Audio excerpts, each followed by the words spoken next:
皆さんごきげんよう、上川かおるです。メンバー登録にあたって、私が一体このチャンネルでなぜ政治的な話題の動画というものを作り続けているのか、その理由などについて今回はご説明しようと思います。それではまずは皆さんに質問をします。あなたはどちらに該当するでしょうか？まず最初の1は、日本の未来には様々な問題が立ちふさがっている。この対応を間違えれば、今までの日本の良さというものがどんどん失われていってしまうという危機感を持っているか。そして2つ目の考えは、日本の未来は順風満帆。今問題として指摘されているような話というのは、頭のいい人やもしくは偉い人たちというのが問題の解決にあたり、これらの心配というのは先々においては我々が気にするような問題としては認識されなくなる。だから未来に何か不安や危機を覚える必要など全くない。あなたはこの2つの考え方のどちらになるでしょうか？私は危機意識がある方で、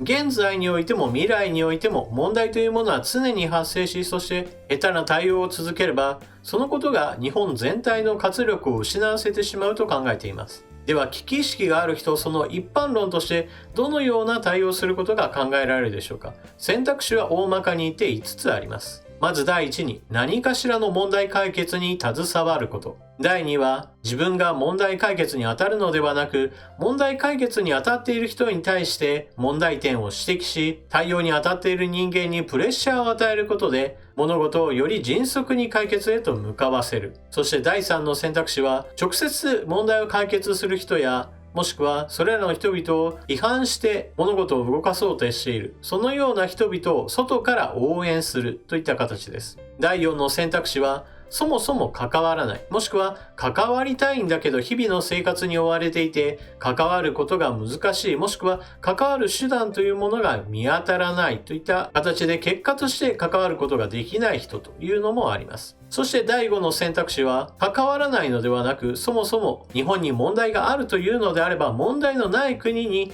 もう自分の生活拠点を移してしまうという選択肢です。昔と違い現在においては、お金さえあれば、経済状態の良い国、治安状態の良い国、そして移住してくる人、もしくは長期に滞在する人たちというのを優遇するような国というものは、世界各国にあるものです。特に蓄えが多い人やもしくは毎年お金を生むような金融資産をたくさん持っている人などに対しては、どうぞ私の国に来てくださいという国があるものです。これら一般的な選択肢のうち私が選ぶのは1。なるべくであればその問題点を解決するために何かしら携わりたいと考えています。なぜそのように考えるかというと、日本で生まれ育って、日本は良い国であり、また良い文化があるということを知っているからです。ですから、この良い点というものを守りたいと考えています。日本には美しい自然があり、歴史があり、由緒ある建造物など、また寺社仏閣などもありますし、一方で発展した都市の美しい夜景などもありますし、世界全体で見れば非常に高水準の医療制度なども整っています。さらに、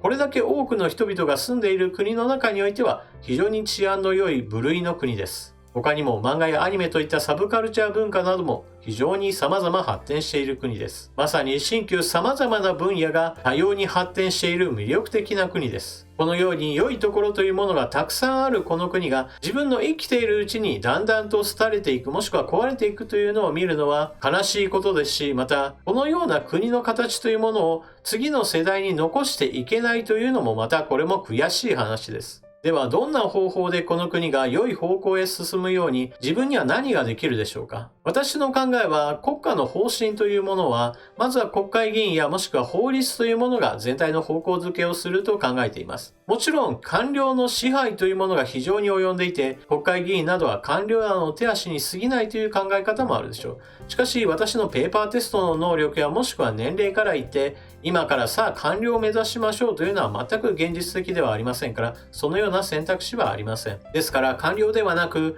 政治や政治家に対しての影響力を持つということが一番目的にかなっているでしょう。そのため目的が日本を良くするということであれば、それに見合った最適な方法というものは自分自身が国会議員になるであったり、もしくは総理大臣を目指すといった話などが良いこととなります。ただ政党政治というものが主流になっている現代において、そそうした個人の思いというものが叶えられる可能性というのは非常に低く、まさに厳しい道のりとなります。ですから政治に影響力を持つという意味においては、そうした政治家になる道を目指すというものと同時に政治に影響力を与えるということも非常に重要です。では政治家に大きな影響力を与えるものとは何でしょうか。それは世論です。より多くの人々と問題意識を共有して世論形成に力を尽くすというのも日本を良くするための一つの方策です。これらのことから私は YouTube の場というものを非常に有効活用しようと考えています。ただ YouTube というのは自由に何でも言っていいというわけではありません。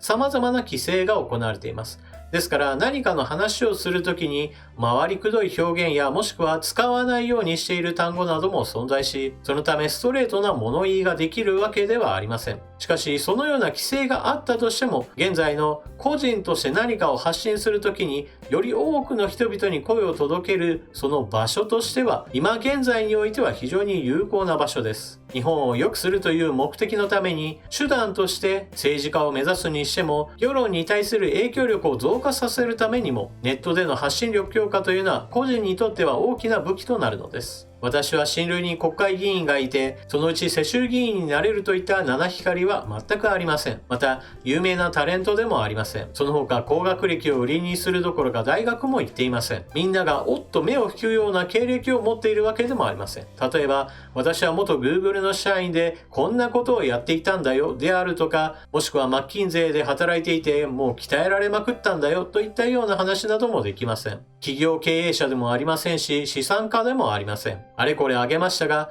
ないもの尽くしのどこにでもいる平々凡々な人間に過ぎません。でもそんな私ですら、今の日本には多くの問題が存在しているし、また未来においても問題が減るどころか、むしろ増えるであろうということは簡単に想像できます。だから私は私のできることとして今こうしてカメラの前で話し、ネットで公開して皆さんに思いを伝えているわけです。私の話す現状こうなっていますよという解説に違和感を持つ人もいるでしょう。また私の話すこの問題に対してはこうした方がいい、ああした方がいいという解決案の提示について言っても、私もしくは俺の考えている解決策の方がはるかに良いということだってあるでしょう。それでも私の活動全般に対しての評価として頑張るよと応援してくれる方が一人でも多くなることを私は目指しています。ここまでは私の話を聞いてくれた方ならお分かりだと思いますが、私は皆さんの感情に訴えかけて私の支持者になってくれという話をしているわけではありません。それこそ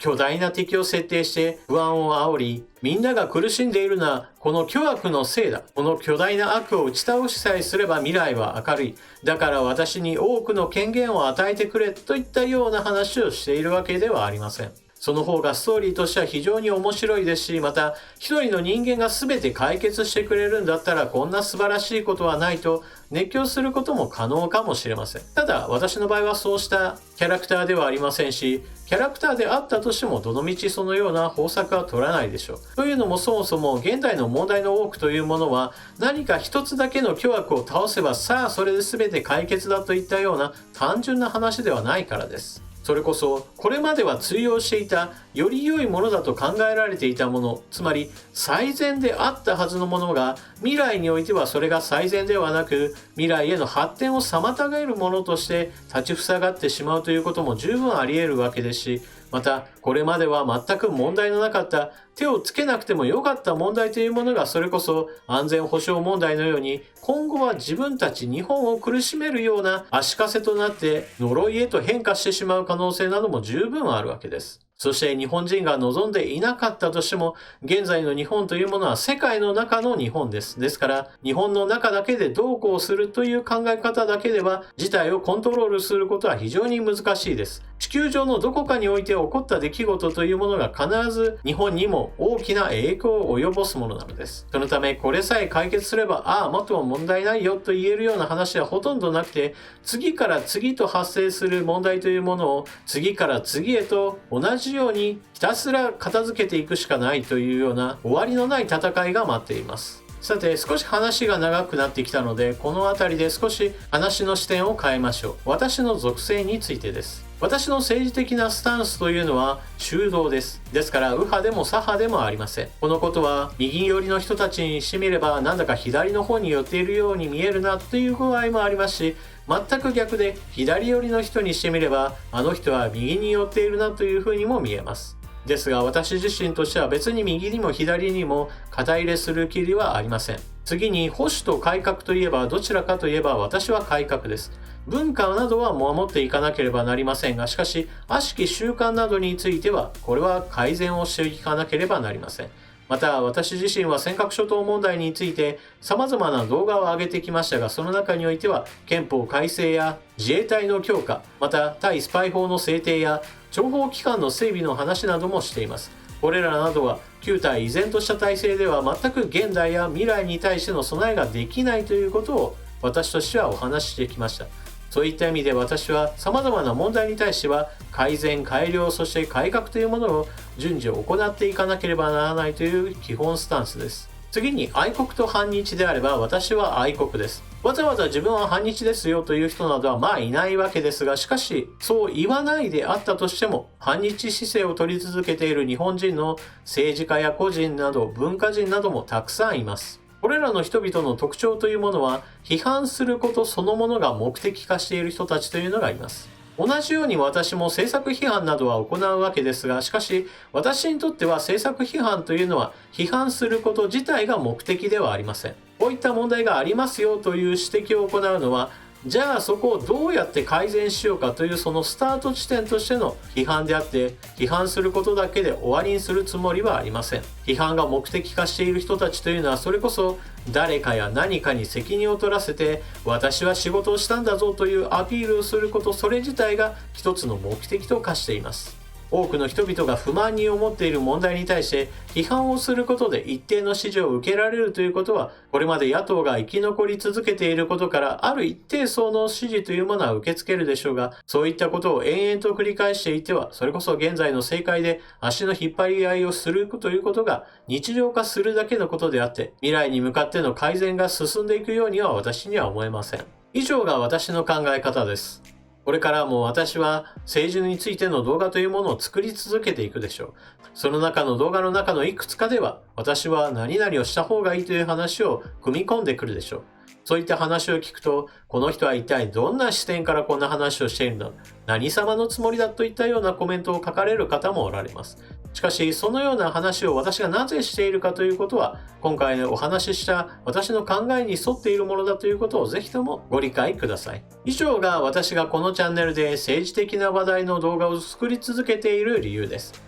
私の考えに賛同し、活動を応援してくれるよという方は、ぜひともチャンネルのメンバー登録を行ってください。なお、私の考えというものは、メンバー登録を求めてはいますが、同時にメンバー登録している人々の間で差をつけようとは考えていません。ですから、金額の多い少ないにかかわらず、全ての人々に対して何か特別な特典というものを用意しているわけではないことはご了承ください。金額の差というのは、それこそそれぞれの皆さんの懐具合、そして私への支持応援の可能な範囲でできることをしていただければ、それで十分です。そして多くの人々がメンバーへと加入してくれたならば、それこそ YouTube の一つの問題である多くの人々の注目を集めるための話題の動画というものを作る、その意識というものを少し変えることができます。安定した収入というものがメンバーからもたらされれば、話題性は高いけれど政治的にはほとんど意味のないような話題についてはあまり取り上げないで済むといったような面などがあるからです。以上、長々としたお話になりましたが、最後までご清聴ありがとうございました。今回を機にぜひともメンバー登録の検討してくれると嬉しいです。それでは次の動画でまとめにかかりましょう。またね。